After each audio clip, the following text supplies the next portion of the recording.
Inakuja tonga nguvu. I go by the name of Ochino, the only Kenyan who's a man, a boy, and also a friend. And of course, when you see us behind this walls, we are with the one and only Speaker of Bunge La Mwananchi, Honorable Agai Tenye. Yes. Finally, umekubali jina Honorable ama bado tuipeta hivi?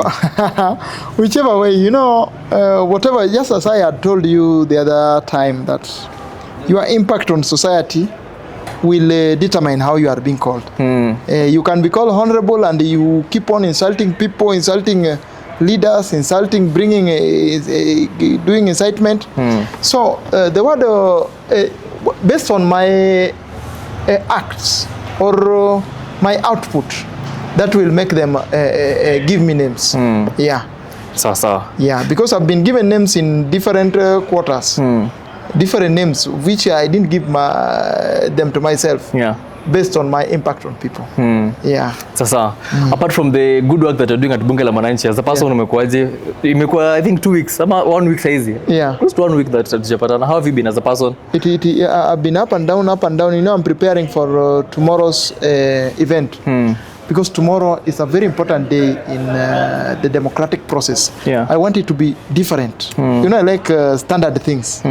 I like things of high quality. Yeah. So tomorrow we are organizing to have a very good event, and I humbly request media, if you can request them to come and cover, because the major role of media is to ensure that they put the information, they take the information and put it as it is to the general public, so that the people of Kenya remain informed. Because one thing we are facing currently is lack of information. Even to the young generation, they are not privy to the history. And that is why this mayhem have gone to the exponential level.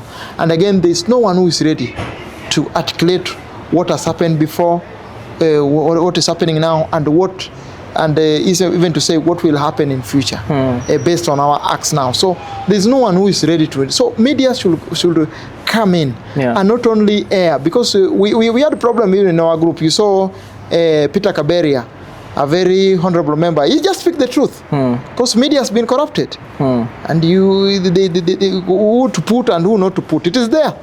We have to speak the truth, so the media must come out clean, and not all media station. And I want to thank you. I want to thank the new media run by the Bunge, the Ghetto, and some few media there who have tried to remain ethical. But most of the people who came there, even as I am winding up, I'm not happy with how they have been airing our session. So maybe you can shed more light before we go to the politics of the nation. Maybe you can shed more light on the specific event that will happen tomorrow at Bunge La Mwananchi, Jeevanjee. Because we were there, we covered when you guys were breaking the last leadership that was there. Now, as we speak, you can say the leadership is vacant. That's the presidency. Yeah, I'm still the interim. Yeah, but you're holding. In terms of the Bunge constitution, you're the one who's in charge. The speaker is in charge. So maybe you can tell people who followed you guys when you're breaking it. Now tomorrow, what's the big event that's happening tomorrow? Tomorrow, we are coming up with a commission which will carry the democratic process of ensuring that voter registration is taking place, sensitization is taking place, so that they elect leaders who will continue taking Bunge further. You know, Bunge has structures and systems. We are just custodians to ensure that we have done our part, we have put it in that level, but tomorrow is again another process. So I want it to be well covered. I would like that we have competent journalists. I know you are one of them, Ochino, to cover that event and ensure that news go viral to the Kenyan people.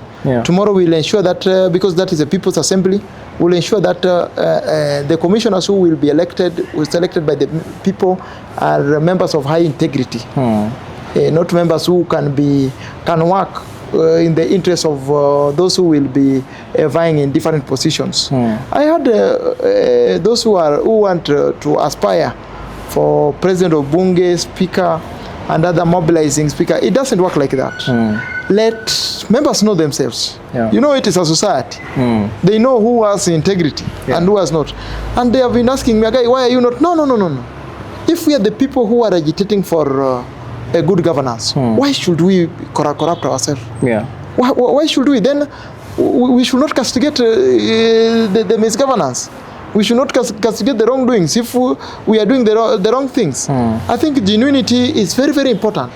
And for that matter, tomorrow, I'll urge you, honorable members of the People's Assembly, I know you have not failed me. You are men and women of integrity. You look amongst yourself who qualifies to be a commissioner. A man or a woman who will not be corrupted by a penny to betray your interests. And again, this will just be a one polling station. Members know who are their leaders. So yeah, you'll there just to manage, and members will also be there. They know who to elect and who not to elect. This is not something big. People will come from all. We only have one station. Yeah. And you must work as per the aspiration of members. Yeah. Yeah. So maybe you can just give a bit more clarification to the people who are watching that have been following Bunge La Mwananchi. So from what I'm getting from you is that tomorrow you're selecting commissioners. So it's like the IEBC of Bunge La Mwananchi. Yeah, the IEBC of Bunge La Mwananchi. Yeah. So these are the commissioners who will now do voter registration. Yeah. Do sensitization. We will also try to do, as leaders also, we will try to do voter sensitization. And that is what I'm going to venture in so much. Because I know our people are politically literate. Yeah. Bunge members are politically literate. And also public participation and civic education gurus. Because that is part and parcel of our job description. So I know they are well informed. So tomorrow, that is what we are going to do. Yeah. To ensure that we elect people of integrity to spearhead the agenda. But in terms of sensitization, we will also be doing it amongst ourselves because all of us are well informed. Yeah. It is as if they are electing Speaker of the National Assembly. These are MPs who have been elected by people. So they are well informed politically. Yeah. And you know, people of Bunge La Mwananchi, these are concerned citizens. These are active concerned citizens. They know the rules, the regulations, the norms, and the principles of Bunge La Mwananchi. So we need to operate within the confines of such principles so that we don't operate outside. And for that matter, I'll grace the occasion. I'll ensure that standing orders are well observed by honorable members so that the process becomes transparent, and members must not be swayed by cheap handout, by cheap, you know. Also we have people who are lobbying. So we know people. Elect people of high integrity. Yeah. I base my argument on the integrity. And I want the process to be successful. We want it to be a commission which is generally accepted amongst members. And because we are observed by very many people, nationally and also globally. So let's come up in large number. Let's come out in large number tomorrow. I've sent messages from morning. I've mobilized media. Mainstream media have said they will come. Online media, I trust Ochino, I trust news media and others. Come tomorrow and cover our event. I want it to be successfully so that it portrays that Wananchi can also organize themselves. Yeah. I just want to say that Bunge La Mwananchi is a modern way of which our ancestors used to govern themselves. Because before the coming of European, there's a way on which our great-grandparents used to govern themselves. Yeah. They used to come together, discuss issues affecting them, the socio-political, economic governance issues affecting them, and they understood one another. So Bunge La Mwananchi, I can say, is a kind of modern way of doing things for the young ones. And also, bearing in mind, we have also the Council of Elders. Yeah. You have the Jury Cheke, you have the Agikuyu Council of Elders, the Luo Council of Elders, the Kalenjin Council of Elders, of which I'm planning. Tomorrow I'll make some serious announcement, but I'm planning to incorporate the Council of Elders to Bunge La Mwananchi so that we ensure that our country people are informed. Yeah. Because Council of Elders, they possess kind of let's say wisdom. So going forward, I'll lobby to ensure that we incorporate them in Bunge La Mwananchi so that they can advise the young ones. So maybe in the commission that is going to be elected tomorrow to conduct now the elections for Bunge La Mwananchi, what are some of the positions that are there? Because a commission like IBC, the one that manages the national elections. Watu wengi wanajuanga tu Chebukati. They'll know is a Kasan, the Kivuitu. They don't know these other commissioners, which position, maybe, even if you don't just mention them by name, or maybe the role that maybe will be there, so that someone who's watching can also be. Well, we have the chairperson of the National Bunge La Mwananchi electoral body. Yeah. We normally also have the secretary. We have the treasury, the treasurer. We also have other 4 commissioners, because there are 7 in number. Yeah. So we have the chairman, the secretary, and the treasurer. But also we have 4 other commissioners who do certain things. Do certain things within the commission. Yeah. For instance, of ensuring storage of data, communication, coordination, organizing, and also stock keeping, things like that. Yeah. There are roles which after they come up with their structure, they will give each and every one of them their roles. So when they come out, they will be telling us so and so is dealing with this, so that we continue engaging them, and we partner with them in ensuring that we sensitize Bunge members. You know, even if you are a driver also cause accident, pilots also cause accidents. Yeah. We advise one another as senior members and people who want the best for Bunge. Because even our term wasn't ending, but we have to conform with the principle, the tradition of Bunge. Our term was to end on December. Yeah.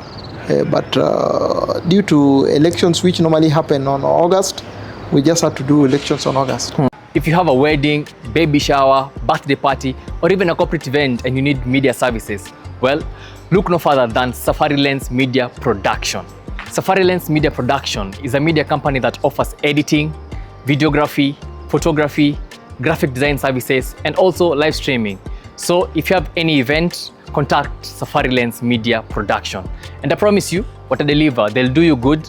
They are professional, they offer professional services, and I'm sure you'll also like it. Yeah. So that means now that if tomorrow now the official commission will be there. Yeah. Will they get to be sworn in tomorrow? Precisely. Yeah. I'll be there. And we will ensure that they have mobilized lawyers. Yeah. Advocates of the high courts will be there in numbers. Almost 50 have assured me that they will come. Yeah. And KMPDU will also send doctors there. So it will be a very big event. So we'll have an oath of office in front of people. Yeah. You must be transparent. You must be a man full of dignity. And I've seen some people who have been close to some presidential candidates of that election, earning to be nini. We will disqualify them. Tomorrow we will disqualify them. We want someone who has high integrity, not someone who is there who will serve the interests of the other. We want this election to be, those who will be elected have the blessings of majority of Bunge members. Yeah. Not people serving other people's interest. Yeah. So now, but at least now this time the elections. And we are going to pray over it.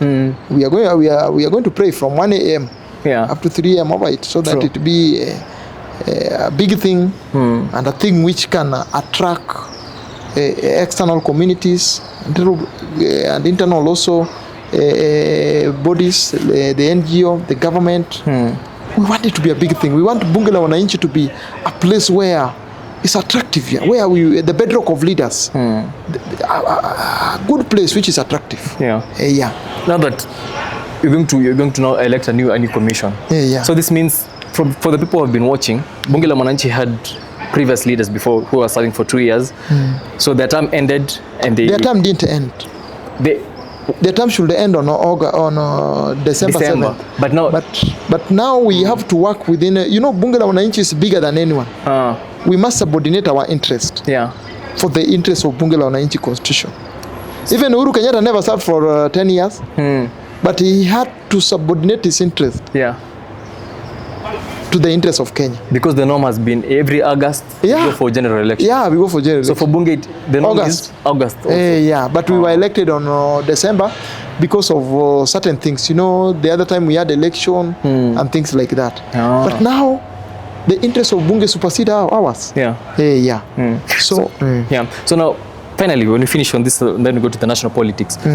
So now the electoral commission, when they now conduct the official elections now for Bunge leaders, which other seats will be there? Because everyone is talking about the president of Bunge La Mwananchi, the president of Bunge La Mwananchi. Maybe what other positions are there? Well, positions, you can be president and unpopular. You can be president and you're not impacting people. Position, we can even have a women rep who is more powerful. We normally have president, speaker, national coordinator. We also have the attorney general, who is a pro bono lawyer, must be a lawyer, pro bono lawyer who will be agitating for the right of Bunge members in an unlikely scenario they have legal challenges, will be ready to intervene. We also have women reps, which I've mentioned. President has his vice. Speaker has his deputy. Women rep there. We have the national coordinator. We have the attorney general. Like that. Only those posts. I think those are. Then the president will come up with the executive after winning the election. And this time round, we want it to be a very vibrant thing. We rest assured. See, Bunge is where it is today. So you're just be keen as you observe. I'm sure. You know, people say we are people of low demeanor. But our impact must be felt. I'm sure a lot of people are very eager to know, especially somebody like me personally. I'm eager to see what happens tomorrow and also during the elections, because it's a movement that it's very impactful to the society, and it's something that it should be encouraged. It should be encouraged to continue. So you said that the president of Bunge La Mwananchi, when he's elected now, he's the one who will appoint executive members. After election, that normally happens based on how he has been helped to manage with these lieutenants or lieutenants who are helping and whom that he sees as of beneficial to help him spearheading the Bunge agenda. That is the executive wing. We also have the legislature wing.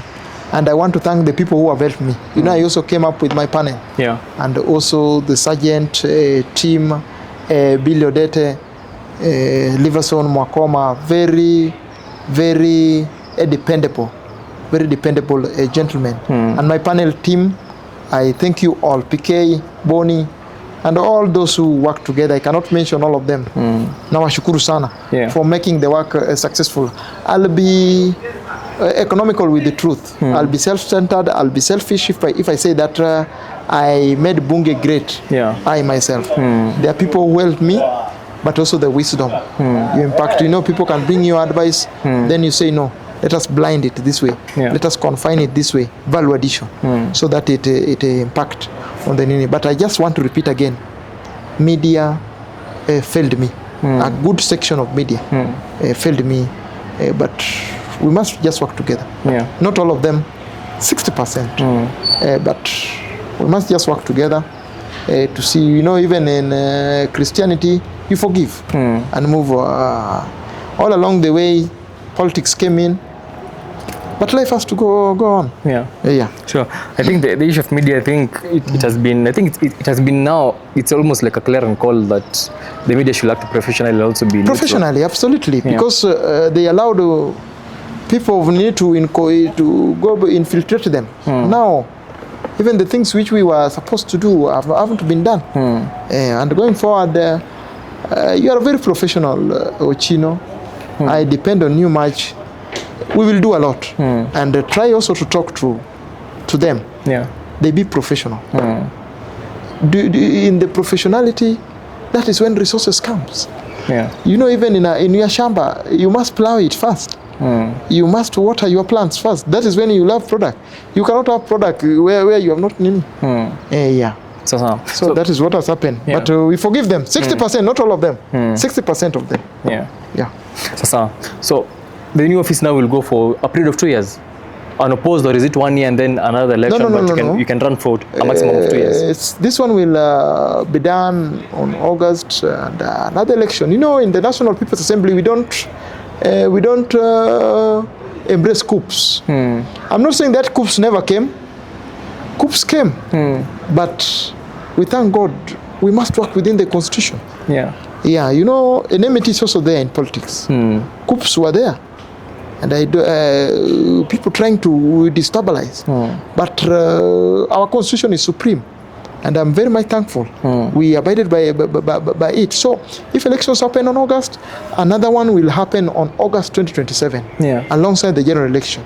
Yeah. And so that's why I'm telling them, elect people who can subordinate their interest to the interest of members of Bunge La Mwananchi. And that is why I have subordinated my interest. I normally go there every day to ensure that things go in the right direction. So elect leaders who will not appear once in a while, but elect people who have your interest and the interest of Bunge at heart. So you must make a very, very serious decision. Because you have to live with it 2 years. That is 365 times 2. That is 730 days. You'll have to live with it 730 days. At least us, we have spent very few days. But the impact has been felt. So if you elect leaders, you'll be with them 730 days. So to avoid squabbles, don't be swayed by shenanigans and things you don't work. And we want to ask people who have no good motive, kindly be at bay.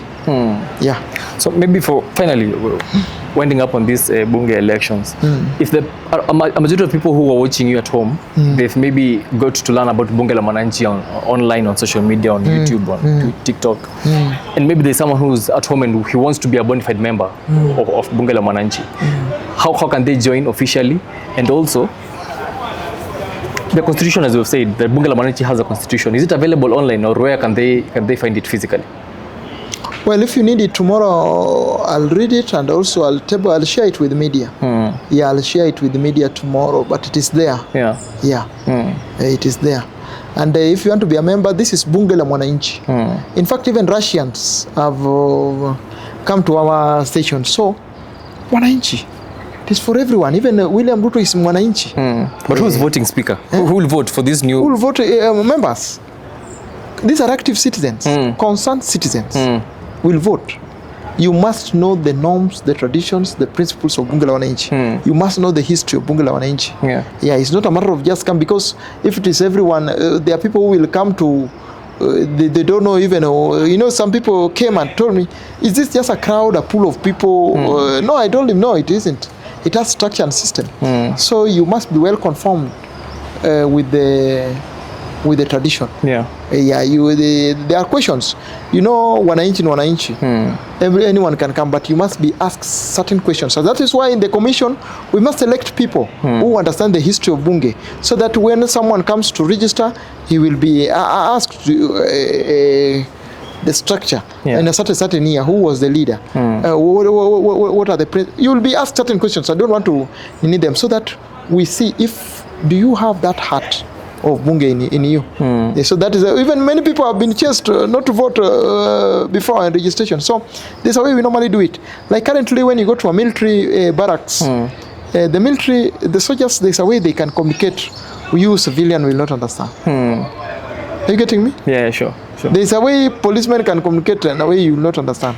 There's a way the National Intelligence Service will communicate, you will not understand. There's a way doctors, there are certain terms you will not understand. You can put your gown and that thing of theater going to, but there's you'll just be disqualified. True. You can put a lawyer, a wig of a lawyer, and lawyers will communicate and you will not understand. So nature will take its course. So that will not bother you. I think I've answered you there. In a world that moves fast, your style should even speak more faster. Introducing the hoodie that gives you more than just warmth. It's attitude, comfort, and identity. From cool mornings to late night vibes, our hoodies move with you, stand out with you, and keep you real. Make your orders now. Call us on the numbers below your screen. And of course, we do delivery countrywide. Whether you're in Kisumu, Mombasa, Nairobi, or any part of the country, just make a call, make your orders. We will deliver them where you are. Alafu wewe unasimama ama we wait and see? Ama ukisema saizi utakuwa disqualified? Tomorrow? Yes. Tomorrow I'll make... Tomorrow is a big day. My friend. Sawa. And the guy is a B. So, do you know Abi? Abi stings. Yeah. Tomorrow is a big day. So. Yeah, I don't know to make a announcement now. So, no problem. Yeah. So tutakuwa hapo tomorrow to hear the big announcement. Yeah, the big announcement. Yeah. So now let's now shift now and discuss kidogo the national politics kidogo, then we finish. Well, today I want us to focus on how do you gauge a government is performing? A lot of people say Kibaki is the best president. Kibaki's government is the best performing government in Kenya since Kenyan's issue.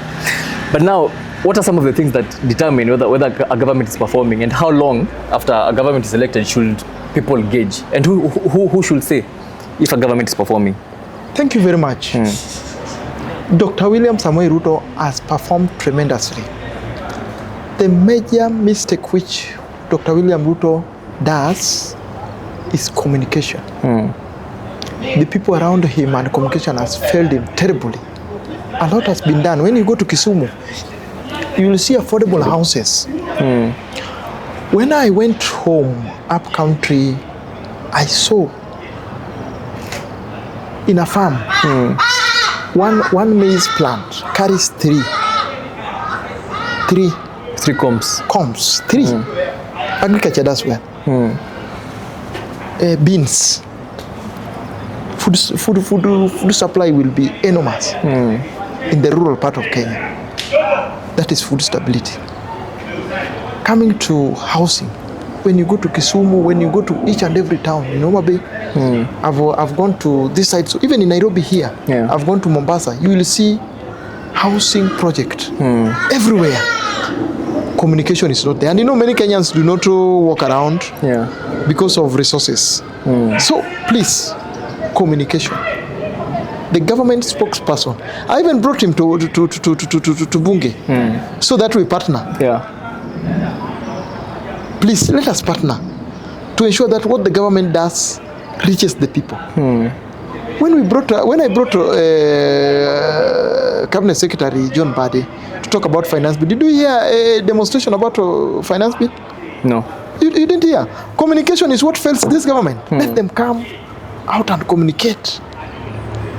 We want food stability, housing, SHA. The issue of SHA. In fact, I personally brought this debate of SHA most often, so that people know how SHA operates. And today, no one is talking about SHA. SHA is working. I heard the minister saying SHA is working. He doesn't know people who started this thing, people who started communicating this thing. It is us. Free of charge. No one was financing us. No one was financing me because I'm a concerned citizen. We told people to register. Recently, someone registered with only 6K. SHA paid 261,000 hospital bill. So, who communicates these things?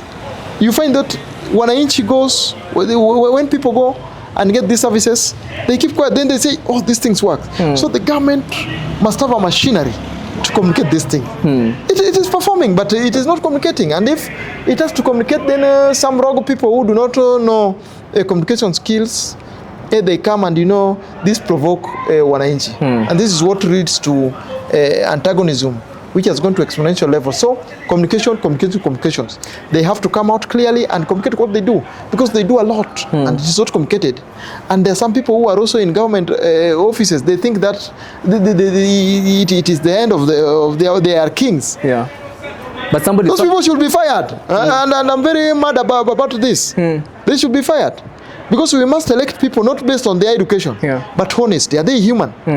We have people in this government who feel big, and they don't want to engage the people at the lower pyramid, because this government was formed on the basis of bottom-up economic transformation agenda, better. So it has to communicate its ideologies and policies down there, which is not happening. But Speaker, when you say that the government is not communicating to people, somebody might argue and say the president, almost each and every time that he gets a chance to speak to the public, mostly during his addresses, he usually mentions even the figures. He mentions figures, I don't know, increase of this percentage, increase of this kilogram road tarmac. Is it that he's using a different language now that he's elected? My friend. Let me just finish. Is it that the president is using a different language now that he's elected, rather than the language that he was speaking during campaign? Should he now switch back to the language he was using during campaign, or how should this what the government is doing inafaa ifikiaje the common mwananchi, sababu wao ndio wanalia sana?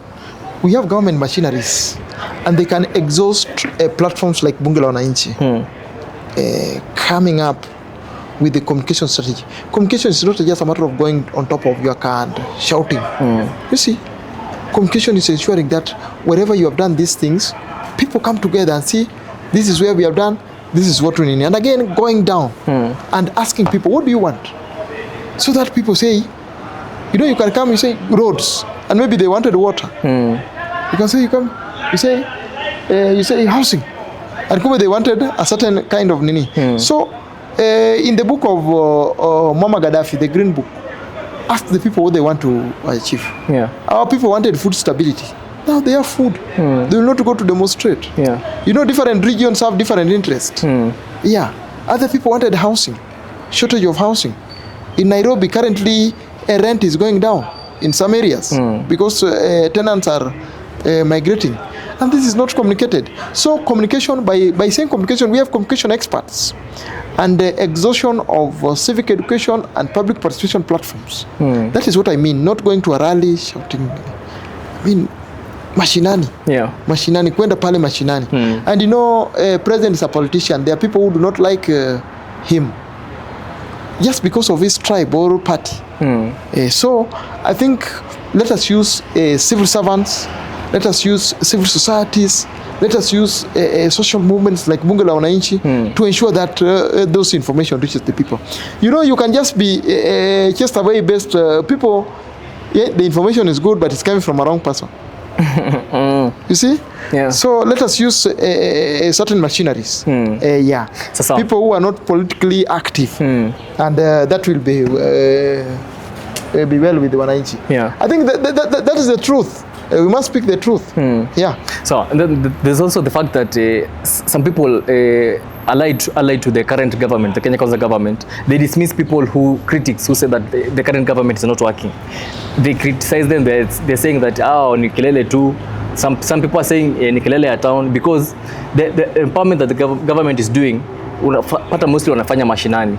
Is it because politics is local and once ume satisfy the local mwananchi yule wa village kabisa, even if kuna kelele town, at the end of the day you are very assured that you have a major number of people who are backing you kwa mashinani because politics is local. When you do that, na kelele ikiwa mingi town, does that mean a government is working ama kelele ikiwa kidogo town na kwa mashinani nothing is happening? Which one of the two shows that a government now is delivering its mandate? Well, even these people making noise, they know the government is working.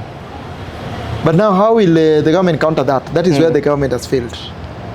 By countering that, you must also have people who are of the same caliber to say that the government is working.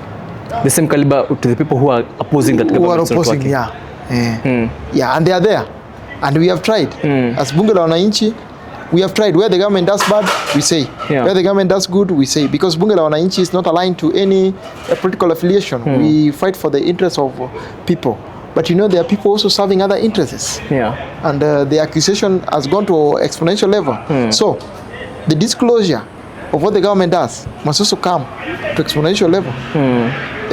So, finally, I think tukimalizia this issue so that we can even finish to prepare time. Kesho, you have a long way.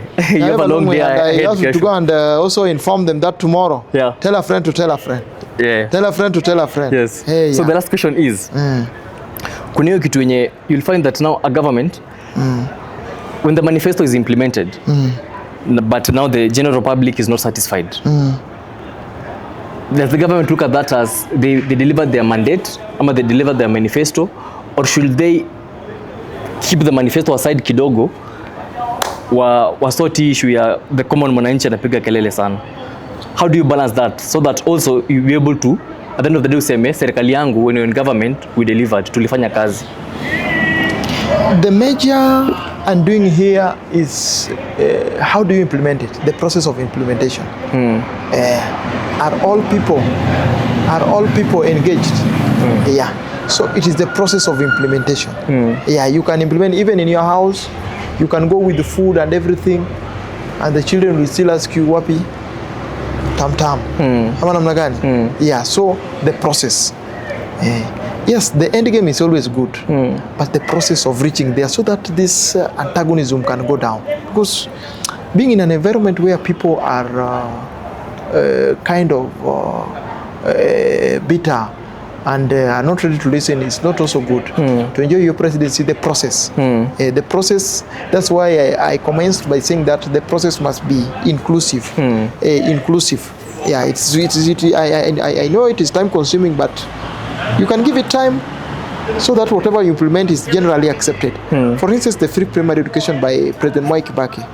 It wasn't, there was no public participation, but it was the mood of the country. The poverty rate was very high, and some children couldn't go to school. And Kibaki not brought primary education. Some of us couldn't have even been speaking here. So I think, you see, what do people need? The president has done his best. For instance, we had a shortage of housing. It is the cartels who are fighting, the veteran landlords. So you should find a way of cooling that. The Shah, it is the cartels, the health cartels, the NHIF cartels, who used to do more packages than the services they have done, the health services they have offered to their respective patients. So how do you fight these people? By fighting these people, you must have people of the same energy as them, but in the same profession, communication. If they allow you, also give your people to communicate what you have done. That's why communication is a big problem.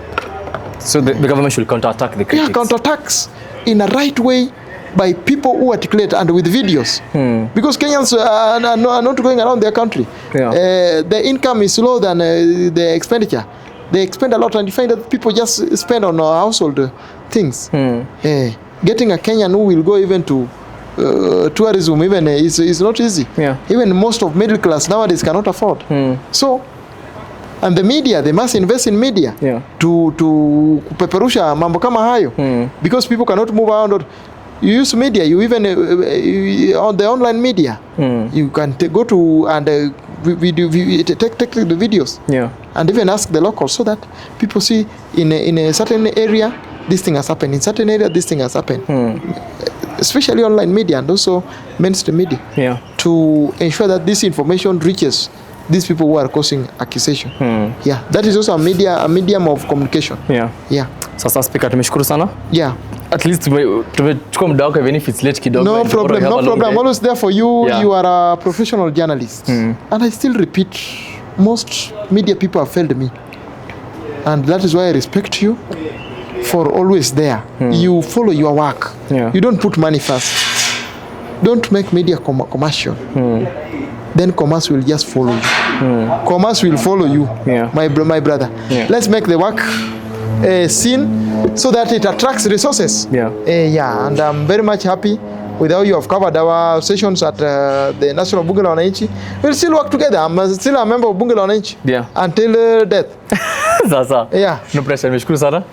Asante kwa kuja. Thank you very much. All the best moving forward. The best moving forward. First, the people of Kenya. Let us be people who work hard. Let us be people who respect our Almighty God. As we respect God, let us also be working hard, just as I have said. And above all, let us observe our values and norms of our country. I remember, and I've been watching the history of this country. Long before, people used to sing songs which confined to the national values. For instance, mimi ni Mkenya daima. You see even this one? So that you be a Kenyan, Kenyanism. You see?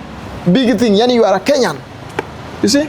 And let us confine to those, and to the media people, the government, the non-governmental organization, the civil society, let us always give dialogue a chance. And I support Raila Amolo Odinga for coming with the intergenerational conclave dialogue kind of thing, so that we speak, because even if we fight, there comes a time we must sit and talk. And to the National Bunge La Mwananchi, honorable members, tomorrow is a big day. Let us converge in our shrine and form another democratic process of ensuring that Bunge La Mwananchi remain one of the noble social movement in advocating for the rights of Kenyan people who cannot air their views. Let's make it great. Sasa, shukran sana. Stability and progress. Remember that. We are, I'm on that, stability and progress. That is my nini going forward, my agitation going forward. Stability and progress. Let's not allow our standard to go down. Thank you very much. Thank you. Ustawi na maendeleo. Ustawi na maendeleo. Ustawi na maendeleo.